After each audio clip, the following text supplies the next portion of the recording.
안녕하십니까? 통계 비전공자의 통할못들을 위한 기초통계 강의 군집분석 5번째 시간 프로그램별 거리 계산 방법입니다. 우리가 지난 시간에 군집분석의 거리 계산 방법이 너무 다양하다라는 이야기를 했습니다. 물론 우리는 그 중에 일부만 봤죠. 전통적인 아주 단순한 거리 계산 방법, 유클리디안 디스턴스로부터 시작을 해서 수학, 물리학 등 다양한 분야의 방법이 지속적으로 업데이트되고 적용되고 있습니다. 특히나 최근에 머신러닝의 발달로 인해서 굉장히 많은 분야, 뭐 수학이든지 공학이든지 이런 데서 여러 가지 방법들이 계속 더 업데이트가 되고 새로 만들어지고 있어요. 문제는 통계 프로그램별로 제공하고 있는 거리 계산 방법이 서로 너무 다르고요. 디폴트도 서로 다르고 심지어 같은 거리 계산 방법을 다른 이름으로 부르기도 하고요. 이러다 보니 동일한 데이터를 이용해서 동일한 변수를 사용해가지고 군집 분석을 해도 결과가 달라집니다. 결과가 달라진다는 얘기는 사실 무슨 뜻이냐면 우리가 하고 있는 이 분석에 대한 일종의 밸리디티? 확신을 할 수 있느냐라는 부분에 있어서 굉장히 심각한 문제에 우리가 맞닥뜨렸다는 거죠. 사실 그래서 대표적인 이 통계 프로그램들을 좀 살펴볼 필요는 있는데 저도 좀 고민을 했습니다. 왜냐면 이게 여러분들 이제 뒤에 보시면 아시겠지만 너무너무 복잡하고 많고 알 수도 없는 게 막 등장합니다. 일단 여러분들에게 말씀드리고 싶은 거는요. 오늘 등장하는 어떤 거리 계산 방법들을 하나하나 다 알아야 한다? 절대 아닙니다. 그냥 이런 것도 있구나 정도 알면 되고요. 내가 정말 필요할 때에는 찾아서 보시면 됩니다. 물론 제가 찾아보니까 저도 사실은 이걸 다 찾아본 적은 이번이 처음이었는데 이 PPT를 만들면서 찾아봤더니 의외로 찾기 어려운 것도 많습니다. 근데 어쨌거나 내가 필요할 때 찾아서 쓰면 됩니다. 그래서 개별적인 하나하나의 거리 계산 방법을 외우려고 하지 마시고 절대 못 외웁니다. 그럴 필요도 없고요. 중요한 건 마지막 부분에 가서 이야기하는 그래서 중요한 것이 무엇인가 라는 부분에 좀 더 집중해 주시면 될 것 같습니다. 첫 번째 프로그램입니다. SPSS. 가장 많이 쓰고 있죠. SPSS는 연속형 변수, 명목형 변수, 뭐 순서형 변수인가요? 뭐 이런 식으로 나눠서 제공을 합니다. 연속형 변수에도 두 가지가 있어요. 유사도 측정, 비유사도 측정. 사실은 뭐 유사도나 뒤집으면 또 이게 비유사도니까 관계는 없습니다만 SPSS 제공하는 연속형 변수의 방법은 우리가 알고 있는 지난 시간에 봤던 유클리디안 디스턴스, 그죠? 그게 있고요. 피타고라스의 정리를 사용한. 그 다음에 제곱 유클리드 거리. 이건 유클리디안 디스턴스에 우리가 루트를 씌우는데 루트 안 씌운 겁니다. 거꾸로 말하면 유클리디안 디스턴스에 제곱한 거죠. 그죠? 그냥 루트 안 씌운 거. 계산이 불편해서 그래요. 그냥 그렇게 한 겁니다. 계산을 한 번이라도 덜 하려고. 왜냐하면 계산량이 엄청나게 많거든요. 그러니까 유클리드 거리를 루트를 한번 씌우느냐 안 씌우느냐가 컴퓨터의 성능과 어떤 속도와 이 엄청난 차이를 일으켜요. 그 다음 체비체프인데 이제 두 위치 차이의 절대값을 최대값으로 하는 거리라고 하는데 어떤 책에서는 이걸 뭐 블록, 맨하탄 거리의 다른 이름인데 이거랑 같이 보기도 하고요. 다르게 보기도 합니다. 근데 이거를 SPSS는 따로따로 제공합니다. 다르다는 얘기겠죠. 그 다음 민코프스키 우리가 앞에서 한번 봤고요. M1일 때는 L1 놈이라고도 하고 맨하탄하고 똑같고 M2일 때는 L2 놈이라고도 하고 유클리디안 디스턴스랑 똑같고 사용자 정의라는 게 있는데 이건 그냥 저도 모르겠습니다. 한 번도 써본 적이 없어요. 내가 정의할 수 있다는 건데 그죠? 써본 적은 없고요. 비유사도로서의 연속형 변수 측정 방법은 피어슨 상관계수가 있고 코사인 방법이라는 게 있습니다. 이제 우리가 알고 있는 그 사인, 코사인, 탄젠트의 코사인이고요. 그 코사인 값을 이용을 해서 이 두 클러스터를 연결한 어떤 그 벡터라고 해야겠죠. 벡터의 코사인 값을 이용하는 거죠. 복잡합니다. 근데 이런 게 있다 정도만 알면 됩니다. 그 다음에 SPSS가 제공하는 명목형 변수 SPSS에서는 이걸 이분형 바이너리라고 보통 표현을 합니다.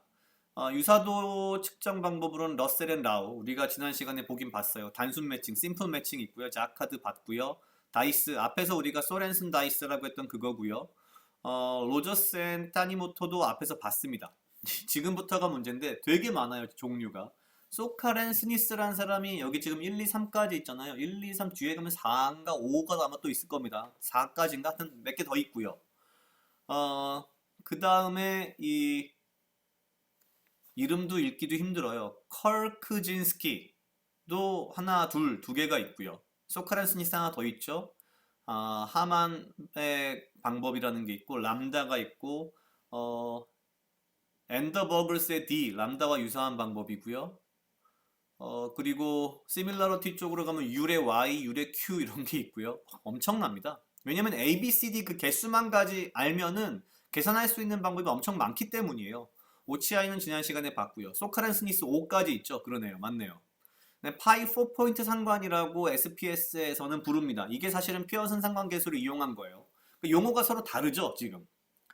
이게 문제입니다. 뭐 3포 이런 방법도 있고요. 굉장히 많습니다. 명목형분수 아직 안 끝났어요. 비유사도 측정 방법으로 유클리드, 물론 명목형이지만 유클리드도 쓸 수는 있겠죠. 의미는 별로 없겠지만 제곱 유클리드 가능할 거고요. 크기 차이, 패턴 차이, 분산, 형태, 뭐 랜스와 윌리엄스라는 방법도 있고 굉장히 많습니다. 이걸 뭐 하나하나 제가 설명할 필요도 없다고 생각을 하고 여러분들도 이걸 다 외울 필요도 없고 알 필요도 어찌 보면 없습니다. 제가 이제 뒤에 가서 한 번 더 설명을 할 텐데. 그리고 SPS는 제가 착각했네요. 연속형, 명목형, 그 다음 빈도 변수라고 되어 있습니다. 카운트 변수라고도 되고 카이 제곱, 파이 제곱 뭐 이 두 가지를 제공하는데 거의 쓰지 않습니다. 저도 써본 적이 없고 쓰는 걸 본 적도 거의 없습니다. 자, SPSS를 쭉 둘러봤는데 장점은 뭐냐면요. 정말 다양한 거리 계산 방법을 옵션으로 제공합니다. 근데 이게 동시에 단점이에요. 너무 많은 방법이 제공되기 때문에 도통 뭐가 뭔지 알 수가 없어요. 특히 명목형 변수 아까 보시면 그거 이름 봐가지고는 도저히 이해할 수 없는 게 많고요. 설명이 옆에 어떻게 계산하는 거다를 제가 대충은 다 찾아놨었는데 그걸 알아도 이해하기 힘듭니다. SPSS는 그래도 굉장히 역시 역사가 좀 된 많이 사용하는 프로그램이다 보니 연속형, 빈도, 이산형으로 나누어서 굉장히 구체적으로 많은 방법을 제공하고 있고 다만 문제는 뭐냐면요. SPSS는 연속형 따로, 빈도 따로, 이산형 따로기 때문에 같은 형태의 변수만 써서 군집 분석을 해야 된다는 의미입니다. 즉, 변수를 복합적으로 사용하는 경우 연속형이나 명목형을 섞어서 사용하는 경우에는 대책이 없어요. 거리를 계산할 수가 없습니다. 결론적으로 뭐냐? SPSS를 사용할 경우에 오직 한 종류의 변수로만 군집 분석을 해야 한다는 거죠. 그런데 사실 많은 사람들이 이걸 무시해요. 실제로. 많은 논문들을 보면 연속형하고 뭐 명목형, 뭐 순서형 다 섞어서 씁니다. 저는 그런 생각을 해요. 군집 분석이 의미가 있으려면, 그리고 우리가 그거에 대한 뭔가 신뢰를 하려면, 우리가 사용하는 방법, 그 다음에 원칙, 이런 것들에 대한 좀 지킬 것들은 좀 지켜야 되지 않는가라는 게 제 생각입니다. 그 다음은 이제 스타타라고 하는 프로그램이죠. 제가 주로 써왔던 건데, 여기도 연속형 변수는 유클리드, 제곱 유클리드, 맨하탄, 체비체프가 있고요. L하고 이렇게 샵 L 넘버로 되어 있는 건 민코프스키 그 디스턴스입니다. 그다음에 L 파워가 있는데 이제 이게 다릅니다. 또 처음 보는 거죠. 민코프스키 디스턴스에 좀 레벨 업된 것 같아요. 그런 종류고 저도 정확히 모르겠습니다. 그 다음에 캔버라라고 하는 거리 계산 방법이 있습니다. 절대값을 합친 것 분의 두 개의 차이의 절대값. 굉장히 독특하죠. 코릴레이션, 피어슨 상관계수를 이용한 거리 측도가 있고요. 앵귤러라고 해서 앞에서 봤던 코사인 디스턴스를 또 조금 응용한 거예요. 그거에서 뭔가 좀 하나 더 나간 겁니다. 이것만 보고 있으면 굉장히 머리 아프죠. 이걸 하나하나 외우실 필요 없습니다. 아, 이런 게 있구나 라는 정도. 그 다음에 우리가 지난 시간에 봤던 유클리드, 뭐 맨하탄, 뭐 이 정도만 정확하게 알고 있어도 대략 우리가 어디로 가야 할지는 보이니까요. 그 다음 스타타의 명목형 변수, 바이너리 변수를 위해서 있는 것들은 율. 이게 또 특징이 그렇죠. 아까 SPSS는 뭐 율의 Y도 있고 율의 뭐 Q도 있고 막 이랬는데 여긴 그냥 율이에요. 좀 다릅니다. 그리고 계산 방식이. 엔더버그 앞에서 한번 본 적이 있고요. 컬크진스키도 본 적이 있고요. 이게 SPSS에서는 컬크진스키 2 입니다. 1, 2가 있었던 것 같은데, 그죠? 피어슨 상관계수 SPSS에서는 이거를 파이 4포인트 상관이라는 이름으로 되어 있습니다. 그러니까 같은 건데 서로 다른 이름을 쓰고 있어요. 이게 문제입니다. 그 다음에 가우어 2라는 게 있는데 이거는 명목형 변수에만 사용되는 겁니다. 그 다음에 그 스타타의 장점이 여기 있습니다. 스타타는 믹스드라고 하는 그 옵션이 있는데 거기에 연속형 변수와 이산형 변수를 혼합 사용할 경우에 사용할 수 있는 거리 측도가 있어요. 근데 단 한 가지가 있습니다. 가우어 방식이라는 단 한 가지가 있고요. 저도 자세히 좀 찾아서 읽어봤는데 실제 스타타의 이 매뉴얼, 지금 여기 있는 참조 문서를 찾아보시면 이 가우어 방식에 대한 설명이 잘 나옵니다. 제일 마지막 부분에. 굉장히 어렵습니다. 이해하기 어려워요. 그러나 일단 우리가 무엇을 믿고 가야 되냐면 적어도 다른 데서는 제공하지 않는 혼합 사용의 경우에 사용할 수 있는 가우어 방법이라고 하는 것을 스타타는 제공한다라는 거죠. 이게 일단은 중요하고요.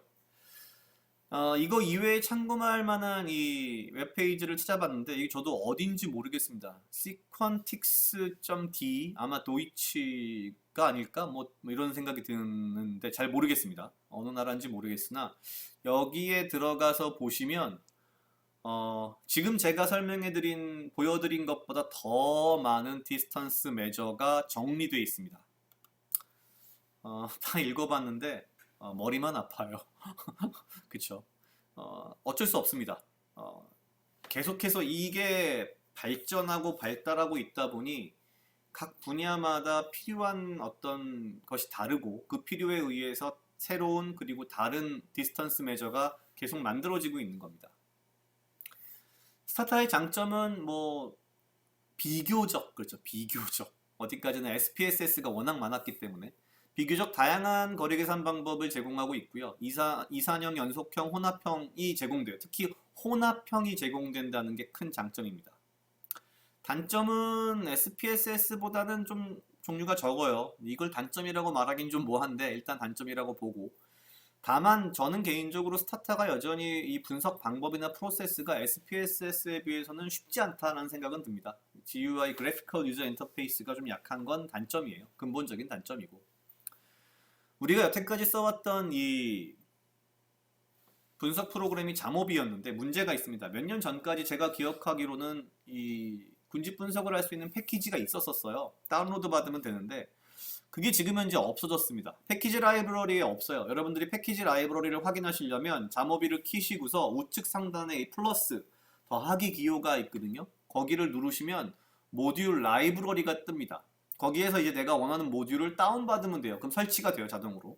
근데 과거에 이게 있었거든요. 클러스터 뭐 무슨 클러스터인가 이름이 있었는데 그게 지금 없습니다. 그래서 우리가 잠오비로는 지금 현재 실습을 못해요.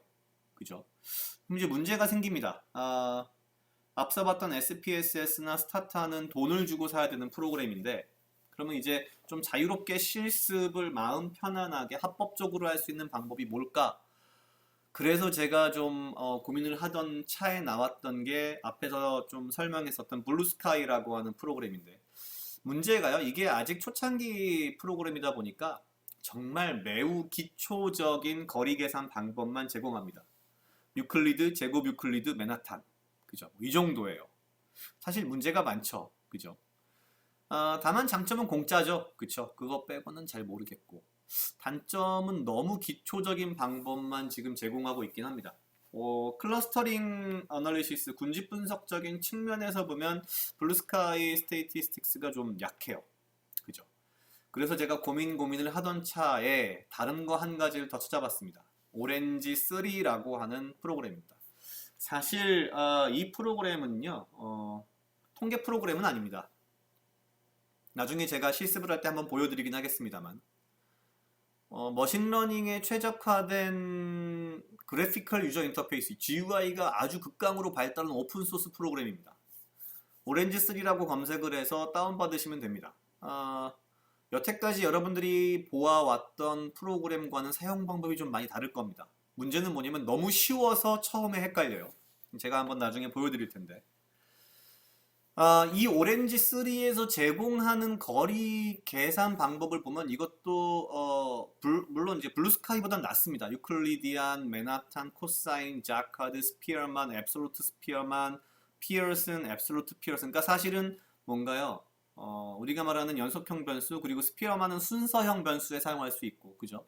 해밍 이건 이제 우리가 앞에서 봤던 대로 피어슨도 마찬가지긴 합니다만 그 명목형 변수에 쓸 수 있죠. 마할라노비스 이런 것까지 있는데 특이하게 마타차랴라는 방식이 하나 있더라고요. 저도 처음 봤습니다. 그냥 찾아보니 이런 식으로 계산이 되는데 오류를 측정해서 거리를 계산한답니다. 그래서 뭐 그런가 보다 정도로 일단 이해하고 가면 될 것 같고요. 그래도 뭐 잠오비는 아예 없고 기능이 그죠. 블루스카이는 너무 단순하고 오렌지 3가 그나마 조금 있어서 요걸 가지고 한번 보여드리겠습니다. 물론 실습을 할 때는 제가 SPSS도 한번 보여는 드릴 겁니다. 오렌지 3의 장점 다양한 비교적 다양한이죠. 방법이 지금 들어가 있고요.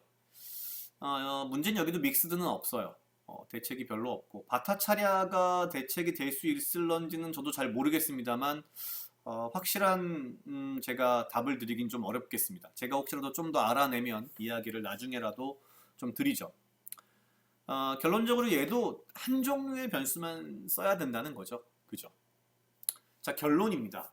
이제 우리가 계층적 군집 분석을 공부하면서 계층적 군집 분석을 하려면 첫 번째 디스턴스 메저를 정하고 그 다음에 클러스터링 알고리즘을 정해서 군집 분석을 해야 된다라는 얘기를 한 지가 오래됐는데 아직까지도 디스턴스 메저 얘기를 한 거죠. 이유는 뭐였냐면 이게 너무 많아요. 그리고 조심스럽게 사용해야 됩니다.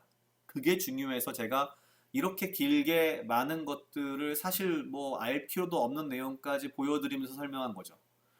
결론이 뭐냐면 군집 분석 매우 쉬워 보입니다. 사실은. 왜냐면 지금은 프로그램이 너무 잘 돼 있어서 데이터 넣고 돌리면 나와요. 그런데 사실은 아닙니다. 그냥 결과가 나왔다고 이게 뭐 정답이니까 라고 리포트를 하기 시작하면 엉망진창이 돼요. 사실 지금 현재 제가 보기에는 거의 그렇게 돼 있어요. 이미 그렇게 흘러온 지 꽤 됐죠. 많은 사람들이 SPSS에 데이터를 넣고 군집 분석해가지고 뭐가 나왔다 이렇게 나눠졌다 끝. 그리고 그걸 가지고 뭔가 이야기를 하고 분석을 하고 해석을 하고 적용을 하는데 굉장히 문제가 많은 결과들이 많다는 거죠. 제일 중요한 건 변수의 종류를 구분해서 사용해야 되고 가급적이면 동일한 종류의 변수로만 사용을 해서 그 변수에 적합한 디스턴스 메저를 써야 된다라는 겁니다. 만약에 혼합 사용을 할 거면 현재로서는 스타타 정도가 거의 유일한 대안이 되겠죠.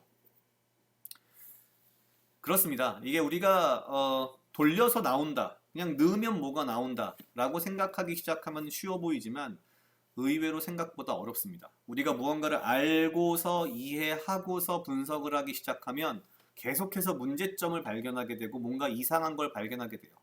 여러분들이 그런 부분들을 조금 하나씩 하나씩 알아가고 찾아가고 그 문제를 해결하기 위해서 노력하실 때에 보다 여러분들의 실력이 더 향상될 것이라고 믿습니다.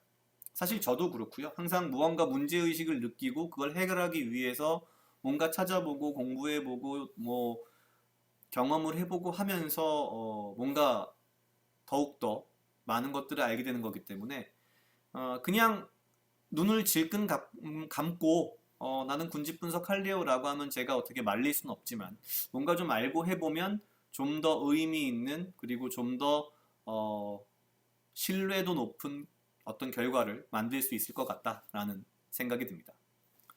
오늘은 군집 분석 5번째 시간 프로그램별 거리 계산 방법이었습니다. 오늘은 여기까지입니다.